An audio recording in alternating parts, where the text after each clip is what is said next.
1700 காலகட்டத்தில் வெஸ்ட் ஆப்பிரிக்காவிலேருந்து அடிமைகளை கொண்டு வர கப்பல் மூலமாக தான் இந்த ஆக்கி ஃப்ரூட் வந்து ஜமைக்காக்குள்ளே வர ஆரம்பிச்சுது. அப்படி தான் ஜமைக்காக்குள்ளே ஊடுருவ ஆரம்பிச்சு இப்போ ஜமைக்காவோட நேஷ்னல் ஃபுட்டாகவும் அவங்களுடைய ட்ரெடிஷன் ஃபுட்டாகவுமே இந்த ஆக்கி அண்ட் சால்ட் ஃபிஷ் வந்து மாறி இருக்கு. அது என்னன்னு தெரிஞ்சுக்கலாம் வாங்க. கனடா கிட்ட இருந்து பண்டமாற்று முறை மூலமாக பார்த்தீங்கன்னா இவங்க வந்து அந்த சால்ட் ஃபிஷ்ஷை வாங்கிக்கிறாங்க. அதுக்கு பதிலாக இவங்க என்ன கொடுக்குறாங்கன்னு சொல்லிட்டு பார்த்தீங்கன்னா கரும்பும் அதுக்கப்புறம் ரம்மியும் இவங்க வந்து எக்ஸ்சேஞ்ச் பண்ணிக்கிறாங்க.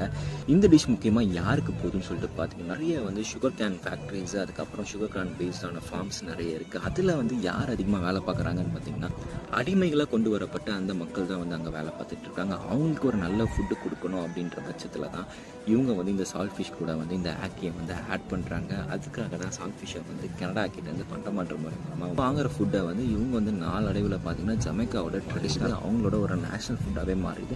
இப்போ நீங்கள் கரேபியனில் வந்து நீங்கள் எந்த ஒரு ஐலாண்டுக்கு போனாலுமே கரேபியன் ஃபுல்லாகவுமே இந்த ஒரு ஆக்கி அண்ட் சால்ட் ஃபிஷ் வந்து பயங்கர பாப்புலராக இருக்கும், பயங்கர ஃபேமஸ். இன்டர்நேஷனல் ஃபுட்ஸோட ஆரிஜின் அதுக்கப்புறம் அதோட ஹிஸ்ட்ரி பற்றி தெரிஞ்சுக்கணுமா நம்ம சேனலை மறக்காமல் ஃபாலோ பண்ணி சப்ஸ்கிரைப் பண்ணிக்கோங்க. மேலும் ஒரு ஃபுட் இன்ஃபர்மேஷனில் சந்திப்போம். அண்டில் தென் பாய்.